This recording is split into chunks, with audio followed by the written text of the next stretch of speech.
It was supposed to be a simple day, a train ride, a job interview, a quick return home. Nothing complicated, nothing unusual.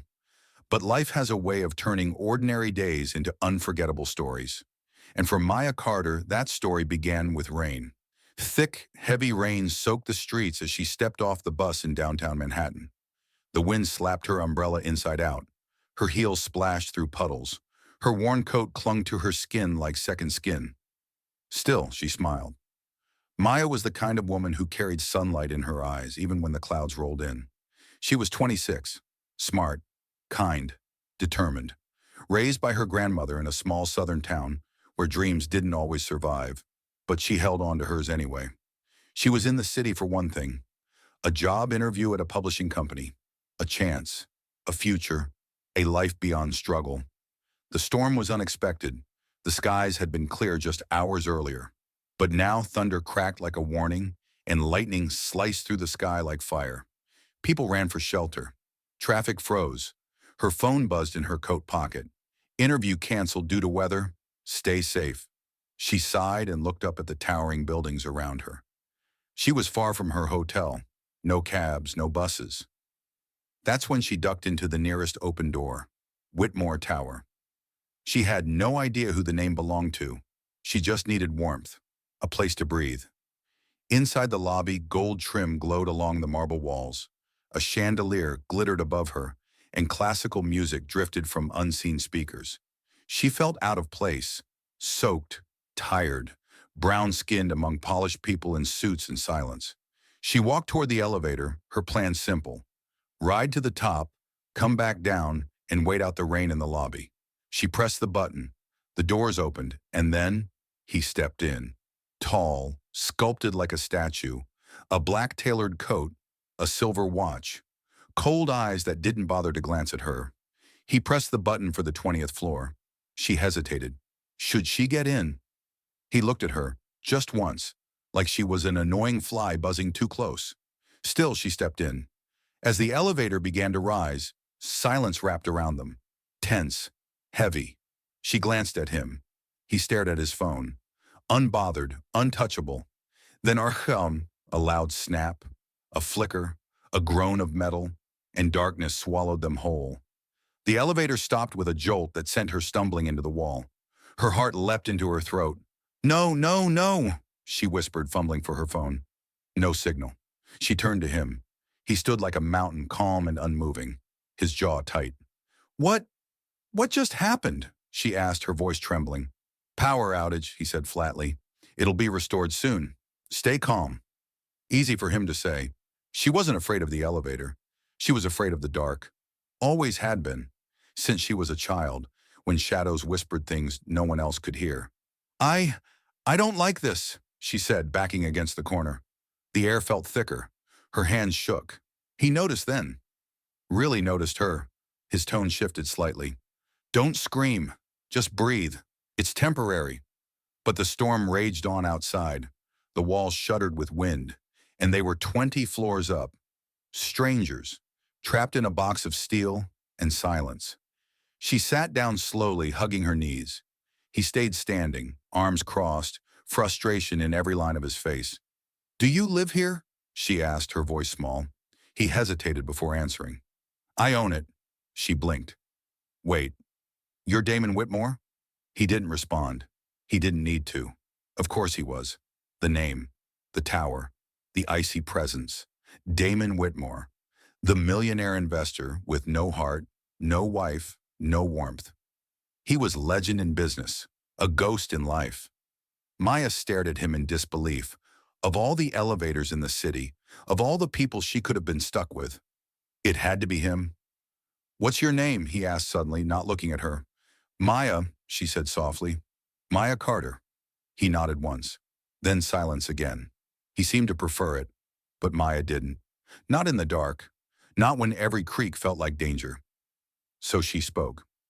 I was here for a job interview, publishing house, but it got canceled because of the storm. No reply. She continued anyway. I came a long way. From Georgia, I almost didn't make it.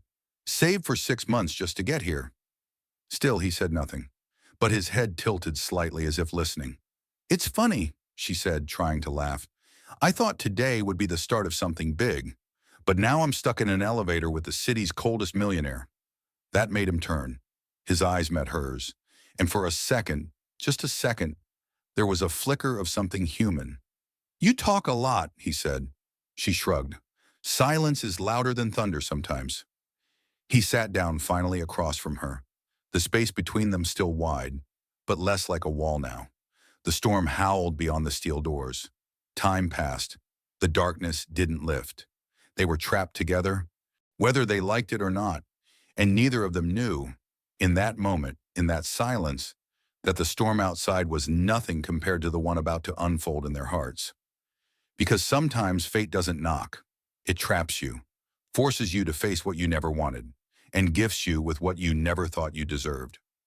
Time stretched endlessly inside that dark elevator. There were no clocks, no signals, no clue how long they had been trapped. Only the sound of their breathing, the faint hum of the frozen machinery, and the moaning wind outside reminded them that the world still moved beyond the steel box. The air grew colder by the minute. Maya curled tighter into herself, rubbing her arms, her soaked clothes offering no protection. She tried not to shiver, but her body betrayed her. Damon, silent and still, glanced over.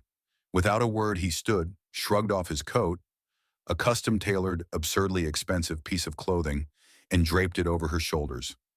Maya blinked in surprise. He didn't explain. He just sat back down.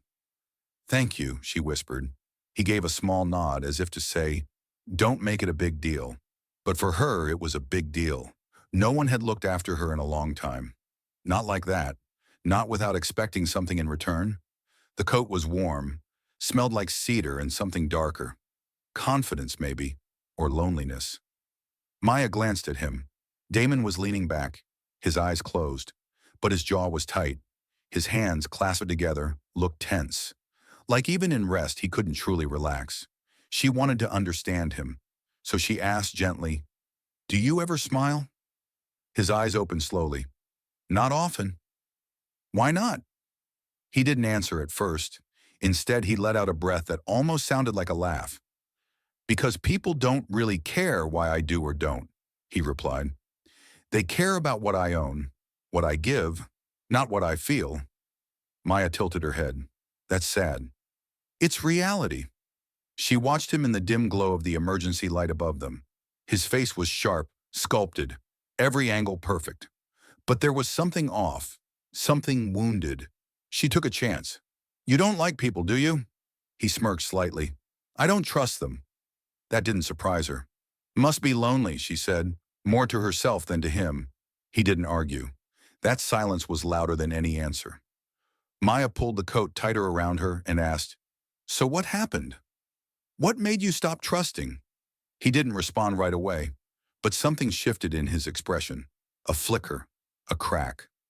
"My parents," he said finally. "They used to leave me alone for days when I was a kid.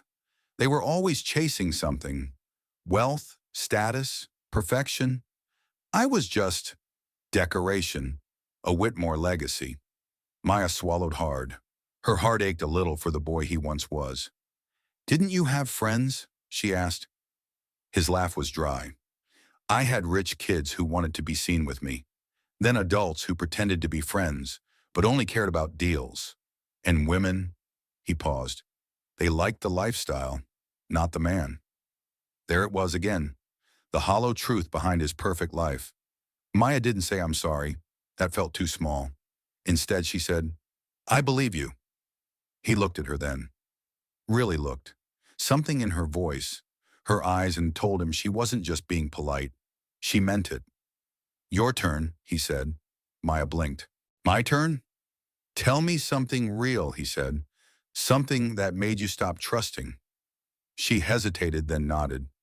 "The first time I realized the world saw me differently, I was 9. A boy in school asked me if I washed the color off my skin at night. I laughed, thought it was a joke. Then I saw his face. He wasn't joking." Damon's face tightened. "I told my teacher. She told me not to make a scene, that it wasn't a big deal." Maya smiled sadly. "But it was a big deal." It was the first time I felt small. Damon didn't interrupt. He didn't look away. He listened. I grew up in a town where kindness had limits, she continued. People were polite until I sat next to their kids in class, until I wanted the same job, until I dated someone they didn't approve of. He was quiet for a moment. That's wrong, he said simply. She nodded. It's reality. His own words now handed back to him with a different weight. She looked up at him. You've probably never had to think about things like that. No, he admitted, but I'm thinking about them now. That meant something. Silence fell between them again, but this time it was softer, not heavy. There was a warmth blooming between them, gentle and slow, like sunlight through frost. He leaned his head back. You're different. How so? She asked. You don't expect anything from me. May I smiled faintly. Maybe I just see something you forgot you had. What's that? A heart. He chuckled, actually chuckled.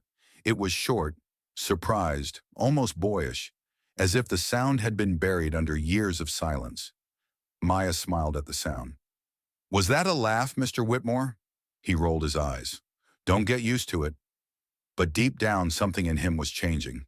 The ice, the thick, protective ice around his soul, was beginning to crack. And all it took was a woman who didn't care about his money, a woman who asked questions and stayed long enough to hear the answers. In that dark, claustrophobic box suspended in the air, two souls that should have never met were beginning to understand each other. Maya, who had known what it meant to be invisible, and Damon, who had been seen all his life, but never truly known. They didn't say the words, but the air had changed. There was a new thread between them, fragile, honest, real. And it wasn't love, not yet, but it was something that could become love, if the night didn't end too soon. The night deepened. Outside, the storm still raged, wind screaming against the building, rain hammering down like it was trying to wash the whole city away. Inside the elevator, silence lingered, but not the kind that felt cold anymore. Now it felt full, like the space between notes in a song, like the pause before something beautiful. The emergency light flickered again. Maya hugged Damon's coat around her, fingers brushing against the fabric. Her hands had stopped shaking, not because the cold had faded, it hadn't, but because something else had taken hold of her. A strange calm, a warmth that came not from heat, but from the presence of someone real. Damon sat across from her, arms resting on his knees, head tilted slightly as if listening to something inside himself. Their fingers brushed again. Neither pulled away. He didn't speak right away, and she didn't press him. Then she whispered, Do you ever think people are just tired of pretending? Damon looked up slowly. All the time. She smiled faintly, her voice soft. That's how I felt most of my life. He leaned in, just a little, eyes searching hers. I want to understand, he said, but I don't know how. She exhaled, not out of frustration, but relief. Because most people never even admitted they didn't understand. She nodded. That's okay. You're listening. That matters more than knowing everything. She shifted, wrapping the coat tighter around her, then began to speak again. When I was a little girl, I used to think my skin was too dark. I'd look in the mirror and try to find light in it, like maybe if I imagined hard enough, people would see me differently. Damon's expression changed. The distance in his face melted away, replaced by something raw. Empathy. I tried so hard to be perfect, she continued. Good grades, quiet voice, clean clothes, always polite, but it never mattered. People would still clutch their bags when I walked by. They'd still ask me if I was lost when I stood outside a nice building. Damon's jaw tightened, not in judgment, but in guilt, in realization. And when I spoke up, I was told I was being dramatic, or angry, or making it about race. Her eyes didn't shine with tears, but they glistened, brave and steady. I didn't want to make things about race, she whispered, but the world already did. A beat of silence. Then she laughed softly, without humor. My grandma used to say, don't scare them, baby. Smile and keep going. Like smiling made me safer. Damon looked down at his hands, then back at her. And for the first time in a long time, maybe ever, he didn't feel powerful. He felt small, aware, awake. I never had to think about any of that, he said, voice low. My whole life, doors open just because of my name, my skin, my money. I thought I earned it. You worked hard, I'm sure, she said gently, but so do a lot of people who never get a chance to show it. He nodded slowly, words catching in his throat. People like you, Maya smiled. People like me. The elevator groaned as wind shook the building again, but inside they sat still, like two souls caught in a moment that had waited their whole lives to happen. Damon leaned closer. He studied her face, the curve of her jaw, the steady strength in her eyes, the softness that hadn't hardened despite the world's coldness. He had been with beautiful women before, but never with someone who made him feel this much, and never so fast. I don't think I've ever met someone like you, he murmured. Maya tilted her head, amused. A woman who tells the truth. A woman who tells the truth and still chooses to be kind. She looked away, modest, but the corners of her lips curled upward. Then came the question, quiet, unplanned, a whisper in the dark. Do you think people like us could ever belong together? Damon asked. The words lingered in the air, heavy, brave. More than a question, it was a confession. Maya didn't flinch. She looked at him, really looked, past his money, past his guarded face, past the history he wore like armor, and she smiled. Not out of pity, not from nervousness. If we're just people, she said gently, not labels, not colors, maybe we already do. His eyes didn't leave hers. No one had ever answered him like that before. No one had ever spoken to his soul. The silence that followed wasn't empty. It pulsed with unspoken emotions, with the tremble of possibilities neither had dared imagine before this night. And in that moment, in that dark elevator with no space for pretense, Damon Whitmore, the man known for having everything, realized he'd had nothing at all. Until now. Not until her. Maya, the woman who saw him not as a millionaire, but as a man. The storm still screamed outside, but the storm between them, the one made of fear and pain and old wounds, had begun to calm. Not with fireworks, but with a look, a smile, and the kind of silence that feels like home. The minutes had started to blur. Damon and Maya sat close now, their knees brushing, their words growing fewer but deeper. A strange calm had settled between them, not peace exactly, but understanding. And then it happened. A strange scent drifted into the elevator. Sharp, bitter, unnatural. Maya wrinkled her nose. Do you smell that? Damon stiffened. Smoke. It was faint at first, just wisps sneaking through the vents and door seams. But then it thickened, gray, angry tendrils coiling into the small space like warning fingers. What's happening? Maya's voice trembled. Damon stood instantly, scanning the ceiling. There's a fire somewhere in the building. He reached for the emergency button, slammed it, held it. No response. The faint red light flickered, but no sound came through. Maya stood, panic rising like water inside her. No, no, no! Stay calm, Damon said, his voice steady but eyes sharp. But calm was a luxury they no longer had.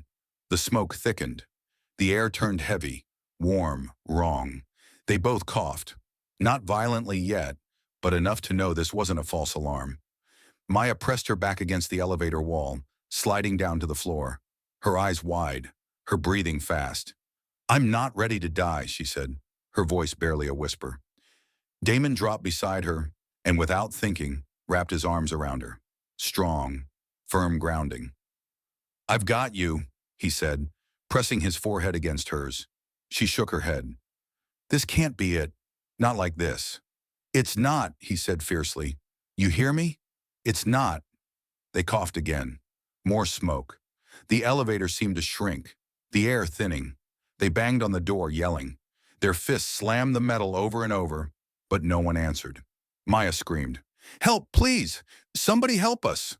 The fire alarm began to blare above them, loud, shrill, merciless. Damon cursed under his breath. He took off his undershirt, tore it in half, soaked a piece with water from a bottle in his bag, and handed one half to her. "Cover your mouth. Breathe slow." She did. Tears streamed down her cheeks. From fear, from smoke, from not knowing if this would be their final hour. He took her hand tight. His palm was warm despite the chill, despite the danger. "Why aren't you panicking?" she asked, voice shaking. He met her eyes. "Because I can't lose you. Not now." That stopped her breath. Not the smoke. His words. Damon Whitmore, the man known for being untouchable, unreachable, unshakable, was afraid, but not of the fire. He was afraid of losing her. Before she could respond, a crackle buzzed from the speaker above. Then a voice, faint, distorted, but real. "This is emergency response. We're aware of the fire. You are not in the direct path. Rescue is en route. Hold on." Maya gasped. Damon exhaled. They weren't going to die tonight. Not in this elevator. Not in each other's arms. The smoke stopped growing. The vents hummed. Sprinklers in the hallway had kicked in. The fire wasn't spreading, but something else had spread. Something invisible, deeper than flame. When the danger passed, Maya leaned her head on his shoulder. She was still trembling, but it wasn't fear now. It was adrenaline, emotion, the weight of everything unspoken. Damon wrapped his arm around her again and held her tighter. "I thought I'd made peace with dying alone," he said softly. "But then you happened." She turned her face toward him. Her cheeks were flushed, her lips parted slightly, eyes that held stories he'd never heard and now wanted to. "You're not alone," she said. "Not anymore." He touched her cheek gently, his thumb tracing a streak left by a tear. For once, he didn't feel like Damon Whitmore, the millionaire. He wasn't a symbol. He wasn't a headline. He was just a man, in love with a woman who had changed everything. And she, Maya, she wasn't thinking about her skin, or his bank account, or the cruel whispers she'd endured her whole life. She was thinking about this man, this moment, and the truth pulsing in her chest. She wanted to live, not just breathe. Live. With him. They didn't kiss. Not yet. But their foreheads touched. And in the warmth of that touch, something stronger than a flame burned between them. They had survived fear. They had survived fire. And now all that remained was holding on. To hope. To truth. To each other. The hours crawled by. Smoke faded. The alarm stopped. And the silence that followed was deeper than anything they had felt all night. But outside, the city had awakened. Sirens wailed in the distance. Flashlights bounced through the halls. Voices called out as emergency responders searched the building. Maya and Damon sat side by side, holding hands now. Not by accident. Not because of fear, but because something real had been born in that darkness. Something no light could erase. Then with a sudden hiss, the elevator jerked. A grinding sound echoed above. The door creaked. And then it opened. Dawn spilled in, golden and soft, like the world was giving them a second chance. Two firefighters reached for them. "Are you all right? Can you walk?" one asked urgently. Maya nodded. Damon stood first, then helped her up gently, as if afraid she might break. But she didn't. She stood strong. As they stepped out, the hallway was filled with chaos. Cameras, reporters, flashing lights, security guards, firefighters, residents watching in stunned silence. The world had already heard. Millionaire trapped in fire with unknown woman. The headlines were writing themselves. But Damon didn't care. He didn't care about cameras, or headlines, or what anyone thought. What he cared about was her. Maya blinked as the flash of a camera caught her off guard. She moved a step back, to retreat into the shadows like she always had. But he stopped her. Damon reached for her hand, in front of everyone, and took it tightly. Not a soft, hesitant hold. A claim. A promise. And suddenly the gas didn't matter. The curious stares. The way some people whispered when they saw who she was. Maya looked at him, confused. Her instinct was to let go. To protect him. to protect herself. But he didn't let go. Instead, he turned to face her. The crowd faded away. The world went quiet. It was just them again. The storm was over, but his heart was beating harder than it had all night. Maya, he said, voice low but strong, I need to say something before I lose the nerve. She nodded, her throat tight. He stepped closer, still holding her hand, still looking at her like nothing else existed. I've spent most of my life not feeling anything, he said, and the few times I tried, people used me, laughed, left. Her eyes glistened, full of emotion. She squeezed his hand. But last night, he continued, you listened. You didn't want my money. You didn't care about my name. You saw me, you felt me. I did, she whispered, I do. And now, he said, breath shaking, I can't go back to the way things were. I can't walk past people pretending I don't see them. I can't pretend I don't feel. Her lips trembled. I'm not the same man I was yesterday, he said, because of you. And then his voice dropped. Software. Honest. Raw. Don't leave me. 3 words. But they weren't small. They carried the weight of his walls breaking. The weight of trust, a thing he'd never truly given. The weight of love, the real kind, the forever kind. Maya's chest rose and fell as the emotion surged. She looked around, saw the phones recording, the judgment on some faces. They didn't understand her. They didn't want to. And yet in that crowd, she'd never felt more seen. I won't leave, she said, voice firm but tender. But only if you don't let them break this. He frowned gently. Them? She nodded toward the flashing lights. The world, the stairs, the whispers. His jaw clenched. Not in fear, in resolve. Not again, he said. He stepped closer, their foreheads almost touching. Never again. The words held pain, regret, and an unspoken vow. Maya smiled through her tears, and he wiped them away with the back of his hand. For the first time, Damon Whitmore wasn't the man people feared, admired, or envied. He was just a man, in love, grateful, human, and Maya. She wasn't just the girl from a small town anymore. She was his miracle, his truth, his chance. As the cameras clicked and reporters shouted questions that neither of them answered, they walked out of that building hand in hand, together, not just surviving, but starting something new, under the morning light, with new eyes, and hearts that finally knew what love felt like. Not in words, but in the silence between them. Weeks passed. The world had opinions. Social media buzzed. A millionaire and a girl like her? What will his rich friends say? She's just after his money. Why would he be with someone like her? But Damon didn't hide her. He walked with her proudly, stood beside her during interviews, supported her dream to start a community center. Maya taught him to see the world in color, not just black and white. He used his influence to raise awareness against racial prejudice. And when he proposed, not in some grand ballroom, but in the tiny library where she once studied, she said yes, because it wasn't about money. It was about a heart that had finally opened. In a society that still builds walls between hearts, love can be a hammer. This story is not just about romance. It's about listening, about seeing. Damon learned that the world doesn't change until we care enough to change ourselves first. And Maya, she proved that grace, strength, and love can melt even the coldest soul. Because real love doesn't see color, it feels it.